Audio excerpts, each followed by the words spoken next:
안녕하십니까. 인문학연구소 인연입니다.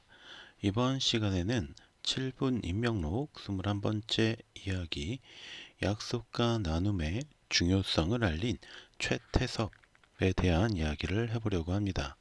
21번째 국내 최초의 국제개발구호 NGO 기아대책의 창립자 최태섭에 대한 이야기를 해보겠습니다. 대한민국은 일제강점기와 6.25 전쟁을 거치며 최빈국 중 하나로 존재했었고, 이른바 한강의 기적을 통해서 경제적 성장을 이룰 수 있었습니다.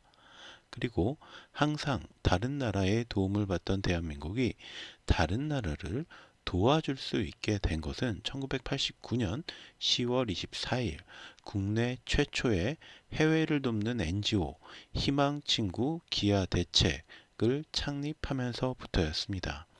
당시 이사회에서 초대 회장으로 결정된 사람이 바로 최태섭 씨였습니다. 첫 번째, 나눔의 중요성을 실천한 최태섭. 가끔 약속은 깨기 위해서 하는 것이다 라는 농담 섞인 말을 듣고는 합니다. 하지만 그렇다면 애초에 약속을 하지 않았어야 하는 게 맞는 게 아닌가라는 생각도 들죠. 오늘의 주인공 최태섭 회장 이하 최태섭은 약속의 중요성을 실천으로 증명해낸 사람입니다. 1910년 평양북도 정주에서 태어난 최태섭은 국내 기업가 가운데 올곧고 정직한 성품을 가진 기업가 중 한 명으로 손꼽히고 있습니다.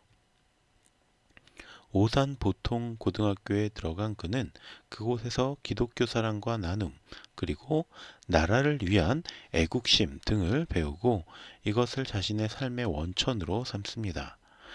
당시는 일제강점기였기 때문에 독립운동에 대한 꿈을 꾸기도 했지만 우연한 기회에 사업에 손을 대면서 사업을 통해서 돈을 벌어서 독립운동을 지원하는 방법도 좋겠다라는 마음을 먹게 되죠.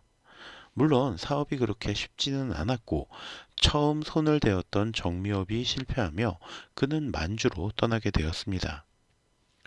만주에 차린 비누 공장이 다행히 성공을 하게 되었을 때 그는 자신이 번 돈을 혼자 독차지하는 것이 아니라 최대한 직원들과 나누려고 노력합니다.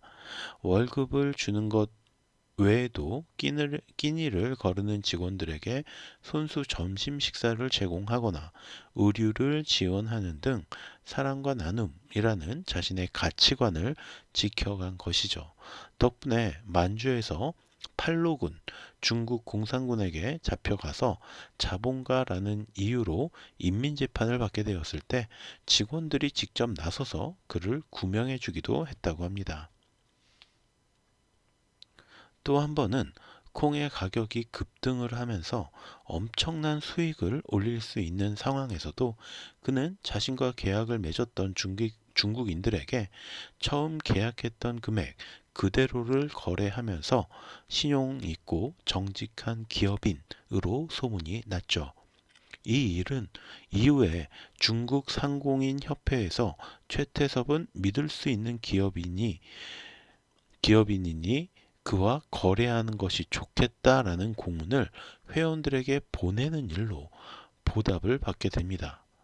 그러니까 중국 상공인 협회에서 이 사람은 정말 믿을 만한 기업이니까 무슨 일 있으면 이 사람하고 거래를 해 라고 회원들에게 다 통보를 했다는 거죠. 굉장한 메리트였겠죠. 이 약속한 것은 지킨다. 더 황당할 정도의 사건은 그가 고국에 돌아와서 생긴 일이었습니다. 1950년 갑작스러운 6.25 전쟁으로 서울이 한순간에 아수라장이 되자 곳곳에서 피난을 떠나는 사람들의 행렬이 이어집니다. 잠시 서울을 수복했던 한국군과 유엔군은 갑작스럽게 참전한 중공군으로 인해서 다시 서울을 빼앗기게 되었고 그때까지도 서울을 지키던 수많은 사람들이 다시 피난길에 오르는데 이것이 바로 일사후퇴입니다. 그리고 이 난장판 속에 한 남자가 은행을 찾아 들어갑니다. 물론 은행 직원들 역시 피난을 가느라 은행에는 오직 한 사람의 직원만이 남아 있었는데 그 남자는 그 직원에게 다가가서 말을 건네게 됩니다. 이보시오, 빌린 돈을 갚으러 왔소. 네? 뭐라고요? 내가 일전에 여기서 사업 자금을 빌렸던 게 있어서 그걸 갚으러 왔단 말이오. 사장님, 이 난리통에 무슨 말씀입니까? 지금 높으신 분들은 모두 부산으로 피난을 가셨어요. 전 말단 직원이라 은행 장부가 어디에 있는지도 모르고요. 갚으실 필요 없습니다. 그러니까 말이오. 이 난리통에 내가 죽기라도 하면 돈을 갚을 수가 없지 않소. 그러니 어서 받으시오. 결국 은행 직원은 어쩔 수 없이 남자의 돈을 받았고 그 남자는 영수증에 직원의 인감도장까지 받은 뒤에 은행을 나갔습니다. 이 남자가 바로 최태섭이었습니다. 만주에서 사업을 하던 그는 해방 이후에 남한으로 내려와 사업을 하다가 사업을 좀 더 하기 위해서 은행에서 대출을 받았었고 전쟁이 터지자 피난을 떠나기 전에 은행에 들러 자신이 빌렸던 돈부터 갚았던 거죠. 재미있는 것은 전쟁이 끝난 뒤에 제주도에서 군부대에 생선을 납품하는 원양어업에 뛰어들었던 최태섭이 사업자금을 대출받기 위해 은행을 찾았을 때 벌어집니다.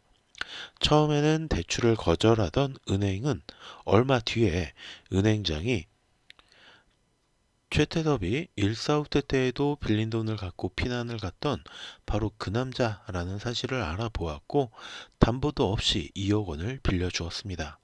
최태섭은 무엇인가 대가를 바라고 약속을 지킨 것은 아니었지만 그로 인해서 다시 사업을 일으킬 수 있었던 것이죠. 이후 그는 자체적인 기술이 없어서 다른 나라의 도움을 받고 있는 우리나라의 상황이 안타까워서 우리 땅에서 나는 원료로 국가 재건에 도움이 되는 물건을 우리 손으로 만들어 보자 라는 열의에 불타올랐습니다. 그는 유엔 한국 지원단의 지원을 받아서 이봉수, 김치복 등과 함께 1957년 한국유리공업회사 현재의 LX 글라스를 설립합니다. 그리고 바로 그 해에 전량 수입에 의존하던 판유리를 한국 원료와 기술로 국내 최초 국산화에 성공합니다. 그 후로도 판유리뿐만 아니라 자동차 등에 쓰이는 특수 유리도 생산을 하면서 굴지의 기업으로 성장을 했고요. 유리를 수입하던 우리나라가 유리를 수출하는 나라가 될 수 있도록 만들었습니다. 다른 기업이 사업 다각화에 눈을 돌릴 때에도 그는 유리 하나만큼은 세계적인 수준으로 끌어올리겠다라는 마음으로 오직 유리 사업에만 전념했습니다. 또한 기업의 경영도 투명하게 하기 위해서 1969년 기업 공개 시에 친인척의 지분이 10%가 넘지 않도록 했고요. 노동조합의 자율성을 최대한 보장해 주기도 했습니다. 3. 희망친구 기하대책. 다른 사람보다 무언가 더 가진 사람은 그것이 힘이든 돈이든 지식이든 상관없이 그것을 사회와 이웃을 위해 봉사하는 데 사용해야 한다. 라는 말을 즐겨했던 최 회장은 자신의 소신대로 기업 이윤의 20%는 사회에 환원하려고 노력했습니다.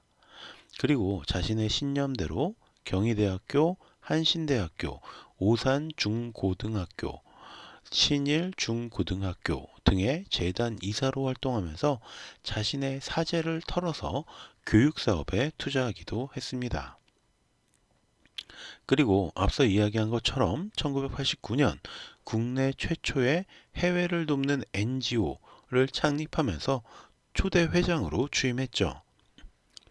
국제기아대책기구는 식량 부족으로 기아에 허덕이는 사람들에게 식량과 관심을 전하고 이들 빈곤국의 생존과 자립을 도우며 지구촌의 기아 상황을 세계에 공유하면서 동참을 유도하는 활동을 하고 있습니다. 현재는 2024년 4월 제7대 회장으로 글로벌 IT 기업에서 수십 년간 활동한 데이터 전문가 최창남 씨가 취임을 해서 그 역사를 이어오고 있죠.